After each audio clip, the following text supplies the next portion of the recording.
ಆಚಿ chilli powder. ಸಖತ್ ಖಾರ, ಬಣ್ಣ ಮತ್ತು ರುಚಿ. ಆಚಿ ಚಿಲ್ಲಿ ಪೌಡರ್. ಬೆಂಗಳೂರಿನಲ್ಲಿ ಬೆಳ್ಳಂ ಬೆಳಗ್ಗೆ ಜೆಸಿಬಿ ಘರ್ಜನೆ ಆಗಿದೆ. ಬಟ್ ಇದಕ್ಕೆ ವ್ಯಾಪಕ ವಿರೋಧ ವ್ಯಕ್ತ ಆಗಿದೆ.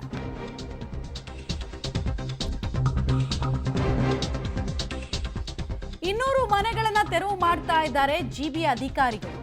ಶ್ರೀನಿವಾಸಪುರದ ಕೋಗಿಲು ಲೇಔಟ್ನಲ್ಲಿ ಮನೆ ಅಥವಾ ಕಟ್ಟಡಗಳ ತೆರವು ಕಾರ್ಯಾಚರಣೆ ಆಗ್ತಾ ಇದೆ. ಗೋಮಾಳ ಜಾಗವನ್ನ ಪಾಲಿಕೆಗೆ ಜಿಲ್ಲಾಡಳಿತ ಕೊಟ್ಟಿತ್ತು. ಪಾಲಿಕೆ ಜಾಗದಲ್ಲಿ ಅನಧಿಕೃತವಾಗಿ 200 ಸಣ್ಣ ಮನೆಗಳನ್ನ ಜನ ನಿರ್ಮಿಸಿಕೊಂಡಿದ್ರು. 6 ಜೆಸಿಬಿ 300 ಸಿಬ್ಬಂದಿ ಭದ್ರತಾ ಕಾರ್ಯಾಚರಣೆಯಲ್ಲಿ ತೆರವು ಕಾರ್ಯಾಚರಣೆಯಲ್ಲಿ ತೊಡಗಿದ್ದಾರೆ. ಭದ್ರತೆಯ ಜೊತೆಗೆ ತೆರವು ಕಾರ್ಯಾಚರಣೆಯನ್ನು ಮಾಡ್ತಾ ಇದ್ದಾರೆ. ಬಟ್ ಇಲ್ಲಿ ವಿರೋಧ ಏನಕ್ಕೆ ಅಂತ ಕೇಳಿದ್ರೆ, ಒಂದೇ ಒಂದು ನೋಟಿಸನ್ನು ಕೊಟ್ಟಿರಲಿಲ್ಲ. ಏಕಾಏಕಿ ಬಂದು ಜೆಸಿಬಿ ಜೊತೆಗೆ ಡೆಮಾಲಿಷನ್ ಮಾಡ್ತಿದ್ದಾರೆ ಅಂತ. ಹೀಗಾಗಿ ಹಿಡಿ ಶಾಪ ಹಾಕ್ತಾ ಇದ್ದಾರೆ. ಇಲ್ಲಿ ಇಂಥ ಜಾಗದಲ್ಲೆಲ್ಲ ಯಾರ್ದ ಮನೆ? ಈಗ ನೀವು ಮನೆ ಸ್ಟೈಲನ್ನು ನೋಡಿದ್ರೆ ಗೊತ್ತಾಗುತ್ತೆ. ಬಡವರ ಮನೆ, ಕಾರ್ಮಿಕರ ಮನೆ ಇರುತ್ತೆ. ಹೊಟ್ಟೆ ಬಟ್ಟೆ ಕಟ್ಟಿ ಏನೋ ಒಂದು ಶೆಡ್ ಹಾಕಿರ್ತಾರೆ. ಮಕ್ಕಳು ನೋಡ್ರಯ್ಯ, ನೀನು ಮಕ್ಕಳು ನೋಡ್ರಯ್ಯ. ಫಸ್ಟ್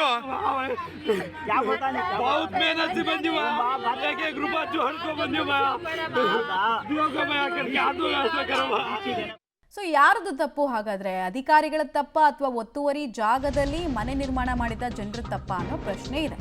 ತೆರವು ಕಾರ್ಯಾಚರಣೆಗೆ ಸಹಜವಾಗಿ ಈ ಥರದ್ದು ಎಲ್ಲೇ ಕಾರ್ಯಾಚರಣೆಗಳು ಮಾಡಿದ್ರು ಸ್ಥಳೀಯರು ವಿರೋಧ ವ್ಯಕ್ತಪಡಿಸ್ತಾರೆ. ಹಾಗೆ ಇಲ್ಲೂ ಕೂಡ ಕಾಣಿಸಿದೆ. ಕಂದಾಯ ಇಲಾಖೆ, ಜಿಲ್ಲಾಡಳಿತ, ಜಿಬಿ ಅಧಿಕಾರಿಗಳ ಸಮ್ಮುಖದಲ್ಲಿ ತೆರವು ಕಾರ್ಯಾಚರಣೆ ಆಗ್ತಾ ಇದೆ. ಮನೆಗಳಿಂದ ಟಿವಿ, ಫ್ರಿಡ್ಜ್, ಬಟ್ಟೆ ಸಮೇತ ಜನ ಏನೇನು ಸಿಗುತ್ತೋ ಕೈಗೆ ಅದನ್ನು ತಗೊಂಡು ಆಚೆ ಬರ್ತಾ ಇದ್ದಾರೆ. ಇಲ್ಲಾಂದ್ರೆ ಅದು ಸಿಗಲ್ಲ ಅಂತ ತೆರವು ಕಾರ್ಯಾಚರಣೆಗೆ ಸ್ಥಳೀಯರು ವಿರೋಧವನ್ನು ವ್ಯಕ್ತಪಡಿಸ್ತಾ ಇದ್ದಾರೆ. ಗೋಮಾಳ ಜಾಗವನ್ನು ಪಾಲಿಕೆಗೆ ಜಿಲ್ಲಾಡಳಿತ ಕೊಟ್ಟಿತ್ತು, ಅದರಂತೆ ನಾವು ರೂಲ್ಸ್ ಪ್ರಕಾರ ಮಾಡ್ತಾ ಇದ್ದೀವಿ. ಇವರು ಇಲ್ಲಿ ಅಕ್ರಮವಾಗಿ ಶೆಡ್ಗಳನ್ನು ನಿರ್ಮಾಣ ಮಾಡಿದ್ದು, ಒಂದು ಮಿನಿ ಸ್ಲಮ್ ರೀತಿ ಇವ್ರು ಮಾಡ್ಕೊಂಡಿದ್ದು ಅನ್ನೋದು ಅಧಿಕಾರಿಗಳ ವರ್ಷನ್. ಹೀಗಾಗಿ ಇದು ಯಾರು ತಪ್ಪು ಸರಿ ಅನ್ನೋದಕ್ಕೆ ಬರಲ್ಲ. ಬಟ್ ನೋಟಿಸ್ ಒಂದು ಕೊಡ್ಬೋದಾಗಿತ್ತು. ಕೊಟ್ಟಿದ್ದಾರಾ ಇಲ್ವಾ ಅನ್ನೋದ್ರ ಬಗ್ಗೆ ಇನ್ನೂ ಕ್ಲಾರಿಟಿ ಬೇಕು. ಜನರನ್ನು ಕೇಳಿದ್ರೆ ಕೊಟ್ಟಿಲ್ಲ ಅಂತಿದ್ದಾರೆ. ಡೀಟೇಲ್ಸ್ ಕೊಡ್ತಾರೆ. ಪ್ರಕಾಶ್, ಒಂದು ಕ್ಲಾರಿಟಿ ಬೇಕು. ಇಲ್ಲಿ ಅಕ್ರಮವಾಗಿ ಅಥವಾ ಒತ್ತುವರಿಯಾಗಿ ಕೂಡ ಅವರು ಕಟ್ಟಡಗಳನ್ನು ನಿರ್ಮಾಣ ಮಾಡಿದ್ರು. ಅವ್ರಿಗೆ ಅಟ್ಲೀಸ್ಟ್ ಒಂದು ನೋಟಿಸ್ ಕೊಟ್ಟು ಹಿಂಗೆ ನೀವು ಅಕ್ರಮವಾಗಿ ಕಟ್ಟಿದ್ದೀರಾ ಅಂತ ಹೇಳಿ ತೆರವು ಕಾರ್ಯಾಚರಣೆಗೆ ನಾವು ಮುಂದಾಗ್ತೀವಿ, ನಿಮ್ಗೆ ಇಂತಿಷ್ಟು ಟೈಮ್ ಕೊಡ್ತೀವಿ ಅಂತ ಏನಾದರೂ ಒಂದು ನೋಟಿಸನ್ನು ಕೊಟ್ಟು ಕಾರ್ಯಾಚರಣೆ ಮಾಡ್ತಿರೋದು, ಅಥವಾ ಏಕಾಏಕಿ ಬಂದು ಜೆಸಿಬಿ ಜೊತೆಗೆ ಪ್ರತ್ಯಕ್ಷ ಆಗಿರೋದಾ? ಏನು ಕ್ಲಾರಿಟಿ ಇದೆ? ನೋಡಿ, GBA ಈ ಹಿಂದೆನೇ ನೋಟಿಸನ್ನು ನೀಡಲಾಗಿತ್ತು ಅಂತ ಹೇಳ್ತಾ ಇದೆ. 2016ರಲ್ಲಿ ಜಿಲ್ಲಾಡಳಿತ ಇದು GBAಗೆ ಹಸ್ತಾಂತರವನ್ನು ಮಾಡುತ್ತೆ. ಅದಾದ ಬಳಿಕ ಇಲ್ಲಿ ಇದ್ದಂತಹ ಮನೆಯಲ್ಲಿದ್ದಂತಹ ಒಂದಿಷ್ಟು ನಿವಾಸಿಗಳಿಗೆ ನೋಟಿಸನ್ನು ಕೂಡ ಕೊಡ್ತಾರೆ, ಇಲ್ಲಿಂದ ಖಾಲಿ ಮಾಡಬೇಕು ಅಂತೇಳಿ. ಆದರೆ ಒಂದಿಷ್ಟು ಮನೆ ಮಾಲೀಕರು ಅದನ್ನು ಖಾಲಿ ಮಾಡೋದಿಲ್ಲ. ಪರಿಣಾಮವಾಗಿ ಇವತ್ತು ಬೆಳಿಗ್ಗೆಯಿಂದನೇ ತೆರವು ಕಾರ್ಯಾಚರಣೆಯನ್ನು ಕೂಡ ಮಾಡಲಾಗ್ತಾ ಇದೆ. ಪ್ರಮುಖವಾಗಿ ಈ ಜಾಗ ಏನಿದೆಯಲ್ಲ, ಇದು ಕೋಗಿಲು ಲೇಔಟ್ನ ಬಂಡೆ ರಸ್ತೆಯಲ್ಲಿ ಸುಮಾರು 200ಕ್ಕೂ ಹೆಚ್ಚು ಮನೆಗಳನ್ನು ಇಲ್ಲಿ ನಿರ್ಮಿಸಿಕೊಂಡಿದ್ರು. ಇಲ್ಲೇ ಸಣ್ಣ ಪುಟ್ಟ ಶೀಟ್ ಮನೆಗಳು ಮತ್ತು ಬೇರೆ ಬೇರೆ ಮನೆಗಳನ್ನು ಇಲ್ಲಿ ನಿರ್ಮಿಸಿಕೊಂಡು ಇಲ್ಲೇ ವಾಸವಿದ್ರು. ಆದರೆ ಇವತ್ತು ಬೆಳಂಬೆಳಿಗ್ಗೆ ಯಾವುದೇ ಸೂಚನೆಯನ್ನು ಕೂಡ ಕೊಡದೆ ನೇರವಾಗಿ ಬಂದು ಡೆಮೊಲೇಷನನ್ನು ಮಾಡ್ತಾ ಇದ್ದಾರೆ.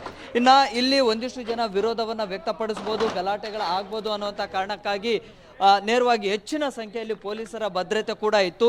ಸೊ ಯಾವಾಗ ಈ ಒಂದು ತೆರವು ಕಾರ್ಯಾಚರಣೆ ಆಯಿತು, ಆವಾಗ ಏಕಾಏಕಿ ಸುಮಾರು ವರ್ಷಗಳಿಂದ ನಾವು ಇಲ್ಲಿದ್ದೀವಿ, ಖಾಲಿ ಮಾಡ್ತಾ ಇದ್ದೀವಿ ಅಂತ ಹೇಳಿ ಖಾಲಿ ಮಾಡಿಸ್ತಾ ಇದ್ದಾರೆ ಅಂತೇಳಿ ಕಣ್ಣೀರನ್ನು ಕೂಡ ಹಾಕ್ತಾ ಇದ್ದಾರೆ. ಬಹುಶಃ ಇಲ್ಲೇ ಒಂದು ಬದುಕನ್ನು ಕಟ್ಟಿಕೊಳ್ತಾ ಇದ್ರು ಇವರೆಲ್ಲರೂ ಕೂಡ. ನೋಡಿ, ಮನೆಯಲ್ಲಿದ್ದಂತಹ ಎಲ್ಲ ವಸ್ತುಗಳನ್ನು ಕೂಡ ಇದೀಗ ಹೊರಗಡೆ ಇಡ್ತಾ ಇದ್ದಾರೆ. ಸುಮಾರು 200ಕ್ಕೂ ಹೆಚ್ಚು ಮನೆಗಳು. ಸೊ ಎಲ್ಲ ವಸ್ತುಗಳನ್ನೇ ಈಗ ಹೊರಗಡೆ ಇಟ್ಟು ಈಗ ಇಲ್ಲಿಂದ ಹೊರಗಡೆ ಕಳಿಸುವಂಥ ಕೆಲಸವನ್ನು ಕೂಡ ಮಾಡ್ತಾ ಇದ್ದಾರೆ. ಎಲ್ಲರೂ ಕೂಡ ಸುಮಾರು ವರ್ಷಗಳಿಂದ ಇದ್ವಿ, ನೋಟಿಸ್ ಕೊಡದೆ ವಾಪಸ್ ನಮಗೆ ಹೊರಗಡೆ ಆಗ್ತಾ ಇದ್ದಾರೆ ಅಂತೇಳಿ ಕಣ್ಣೀರನ್ನು ಕೂಡ ಹಾಕ್ತಾ ಇದ್ದಾರೆ. ಮಾತನಾಡಿಸ್ತೀನಿ ಮೇಡಮ್, ಎಷ್ಟು ಸಮಯದಿಂದ ಇದ್ರಿ ಹೇಳಿ ಮೇಡಮ್? ಎಷ್ಟು ವರ್ಷದಿಂದ? 20 ವರ್ಷದಿಂದ ಇದ್ದೀನಿ, ಇಲ್ಲೇ ಇದನ್ನೇ ಇಲ್ಲ. ವರದಿ ಆಗ್ರೆ ಎಲ್ಲಿ ಹೋಗೋ ಸರ್? ನಾವು ಎಲ್ಲಿ ಹೋಗ್ಬೇಕು ಹೇಳಿ ನೀವೇ ಹೇಳಿ ಅಮ್ಮ. ಮತ್ತೆ 8 ವರ್ಷದಿಂದ ಇದ್ದೀವಿ ಸರ್ ಇಲ್ಲೇನೆ. ರೂಪಾಯಿ ಕೂಡ ಇಲ್ಲ ಸರ್. ನಾವು ಎಲ್ಲಿ ಹೋಗ್ಬೇಕು? ನಾವು ಚಿಕ್ಕ ಮಕ್ಕಳು ಇಟ್ಕೊಂಡು ಎಲ್ಲಿ ಹೋಗ್ಬೇಕು ನೀವೇ ಹೇಳಿ ಸರ್. ಈ ಥರ ಅನ್ಯಾಯ ಮಾಡಿರ್ತಾವೆ ಸರಿನವರು ಹೇಳಿ. ನಮ್ಮ ಎಂತಿ ಬಸ್ರಿ ಇದ್ದಾರೆ, ಇವಾಗ ಕರ್ಕೊಂಡೋಗಿ ನಾನು ಎಲ್ಲಿ ಇಕ್ಲಿ ಅವ್ರಿಗೆ ಹೇಳಿ ಸರ್, ನೀವೇ ಹೇಳಿ ಸರ್. ನೀವೇ 10 ವರ್ಷದಿಂದ ನಾವು ಇಲ್ಲಿ ಇರೋದು ಸರ್. ಇದು GBA ಜಾಗ ಅಂತ ಗೊತ್ತಿರ್ಲಿಲ್ವಾ ಸರ್? ಹೇಗೆ ಹೇಳಿಲ್ಲ ಸರ್ ನಮಗೆ ಈ ಥರ ಅಂತ. ನೀವೇನಿದು ಖರೀದಿ ಮಾಡಿರೋದಾ ಅಥವಾ ಮೊದಲಿಂದ ಬಂದಿರೋದು ಸರ್? ಏನು ಬಡವರು ಅಂತ ಬಂದು ಕಟ್ಕೊಂಡಿದ್ದೀವಿ ಸರ್. ಏನು ದುಡ್ಡು ಗಿಡ್ಡು ಏನು ತಗೊಂಡಿಲ್ಲ ಸರ್. ಸುಳ್ಳು ಹೇಳ್ತಾ ಇಲ್ಲ ಸರ್.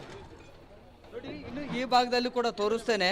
ಈಗ ಸುಮಾರು 200ಕ್ಕೂ ಹೆಚ್ಚು ಮನೆಗಳು ಈ ಪ್ರದೇಶದಲ್ಲಿದ್ದಾವೆ. ಎಲ್ಲ ಮನೆಗಳನ್ನು ಕೂಡ ಇವತ್ತು ಸಂಜೆ ಒಳಗಡೆ ಕಂಪ್ಲೀಟ್ ಆಗಿ ಡೆಮೊಲೇಷನ್ ಅನ್ನ ಮಾಡಿ ಇಲ್ಲಿಂದ ತೆರವು ಮಾಡಿಸುವಂತ ಕೆಲಸವನ್ನು ಕೂಡ ಮಾಡ್ತಾ ಇದ್ದಾರೆ. ಸೊ ಜೊತೆಗೆ ಇಲ್ಲಿ ನೋಡಿ, ಜಿಲ್ಲಾಡಳಿತದ ಒಂದಿಷ್ಟು ಅಧಿಕಾರಿಗಳು, ಕಂದಾಯ ಇಲಾಖೆ ಅಧಿಕಾರಿಗಳು, ಜೊತೆಗೆ GBAನ ಘನತ್ಯಾಜ್ಯ ನಿರ್ವಹಣೆ ಘಟಕದ ಒಂದಿಷ್ಟು ಅಧಿಕಾರಿಗಳು ಕೂಡ ಬಂದು ಈ ಒಂದು ಕಾರ್ಯಾಚರಣೆಯಲ್ಲಿ ಕೂಡ ಸಿಬ್ಬಂದಿಗಳು ಇಲ್ಲಿದ್ದಾರೆ. ಜೊತೆಗೆ ಮನೆಯಲ್ಲಿದ್ದಂಥ ಎಲ್ಲ ವಸ್ತುಗಳನ್ನು ಕೂಡ ಆಟೋಗಳಿಗೆ, ಬೇರೆ ಬೇರೆ ವೆಹಿಕಲ್ಸ್ಗಳಿಗೆ ಶಿಫ್ಟ್ ಮಾಡಿ ಇಲ್ಲಿಂದ ಕಳಿಸ್ಕೊಡುವಂಥ ಕೆಲಸವನ್ನು ಕೂಡ ಮಾಡಲಾಗ್ತಾ ಇದೆ.